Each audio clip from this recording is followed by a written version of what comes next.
In this video, I reveal some insider tips on how to avoid the aggressive salesman, the stomach flu, a huge phone bill, how to choose the best hotels and the best time of years to travel Egypt, and how to avoid the massive overload of the traditional Egyptian perfume. Everywhere you go in Egypt to see a tourist attraction, there will be some salesmen and they will try to sell you anything. And they can be quite pushy. They will follow you, they might grab your arm. Even though you tell them to stop and leave you alone, they will follow you. There are two things you can do here. First of all, I highly recommend you hire a local guide or a guide that speaks Arab. So if it gets too much for you, you can ask your guide to tell them to leave you alone. And this usually works. If you're on your own and you didn't book a guide, or you think you can handle it yourself, you can tell the salesman to back off in Arab by using the word halas, but saying it in a hard way so they really understand you mean it like halas, and they leave you alone. As soon as you just touch the item, you look at it, you look at the salesman, they know that you're interested and they will keep on following you. So keep your eyes to yourself, don't look at them if you don't want to buy anything. You should know that the souvenirs you can buy at these main attractions are actually not a good quality. If you want good quality souvenirs, ask your guide to take you to a craftsman or buy your souvenirs at the souvenir shop in the hotel or at the gift shop in the museums. This will make sure that the souvenirs is actually a quality that you will give as gifts to your loved ones. If you decide to buy something from one of these salesmen at the tourist attraction or the market, please remember to bargain for the price. The price is always many times too high. So work your way down, get a half price, or maybe even ask your guide what is the fair price for this item and try to get there. Even though you think you agreed on a price, you might be surprised. You got the item in your hand, you give him the money, and then you are expecting the change. And suddenly he can't give you the change, and he's asking all the other salesmen, and no, we don't have these kind of change. And you're just standing there and you're just like, well, what now? You got my money, I got the item. And of course, the salesman is hoping that you're just going to say, I'll just keep the change. But sometimes the money you gave him is way too much for this item. It's a stuck situation. A way to get out of this is just leaving the item and walking away. I promise you, he will come running after you and suddenly he has the change. And that's because he doesn't want to steal from you. And it would be stealing if he kept your money and the item. The Egyptian people have a long tradition for perfume, and it goes all the way back to the ancient Egypt. You can see it in the decoration of the temples that they're putting on perfumes. So it's a really old tradition and they're very proud of it. This influenced a lot of how they're doing things.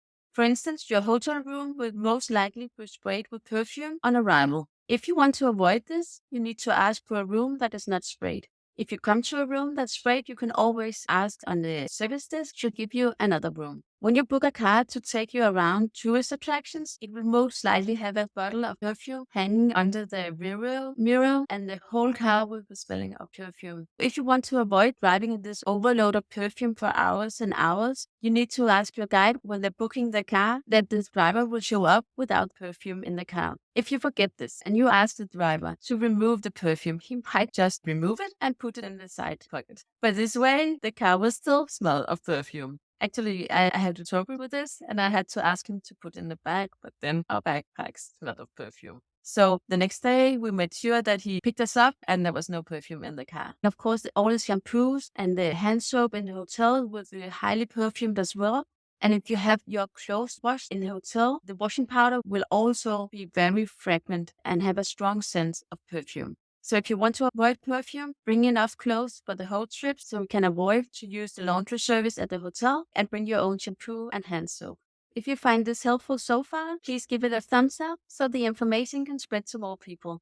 I guess you will bring your mobile phone to Egypt to take pictures and to get in contact with the ones you're traveling with. But you should know that using your phone in Egypt can be very expensive, especially if you use the internet outside a hotel. So to avoid a huge phone bill, before you leave your country, turn off the roaming, turn off the internet, and turn off the mobile data as well. And do not turn it on unless you're in a hotel, because in seconds it would be $50. If you need to use the internet outside the hotel, then buy a local SIM card and you will know exactly how much money you spend on your phone bill on your vacation. You might have heard stories from people who traveled to Egypt and had a stomach flu because they ate the food.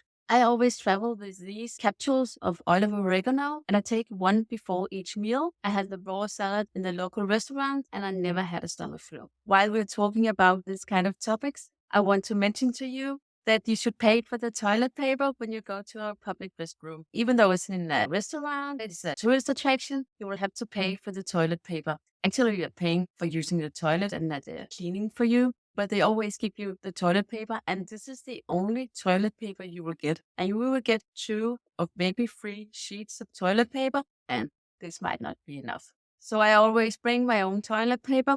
I take a roll from the toilet in the hotel and I put it in a bag I brought from home, and I keep it in my backpack, and I always bring it to the restroom so I know I have enough paper, because sometimes they are out of paper. And if you're worried about the toilets, if they're just like a hole in the ground, don't worry. All the toilets are sit upside like the toilet you have at home, and the toilets are usually kept really clean, so don't worry.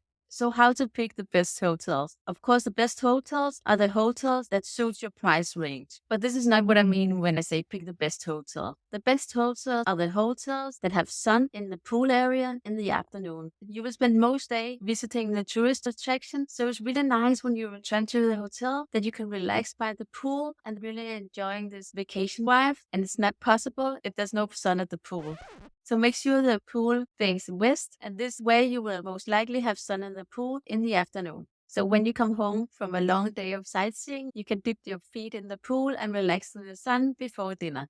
When you are at the Nile cruise, the pool will be on the top deck and it will have sunshine all day long, so don't worry. What is the best time of year to visit Egypt? A lot of people prefer to visit Egypt in March because the temperature on the Nile cruise would be around 30 Celsius, and later on the year it will be much higher and almost unbearable. But if you're combining your trip on the Nile with a trip to Hurghada for snorkeling, you should know that in March, Hurghada isn't exactly warm. It's about 22 degrees, maybe 25, and it's quite windy because it's out to the Red Sea, and the water temperature is not really high as well. So you might be disappointed and you might find the water too cold to actually go snorkeling. Sometimes the temperature in Hurghada drops to 17 degrees in March. In April, the temperature in Hurghada will already be at 30 degrees. Of course, the temperature in the Nile will be a couple of degrees higher, but these temperatures will make it possible to go snorkeling and diving in Hurghada. So if you want to combine your Nile trip with a trip to Hurghada, I recommend that you travel in April.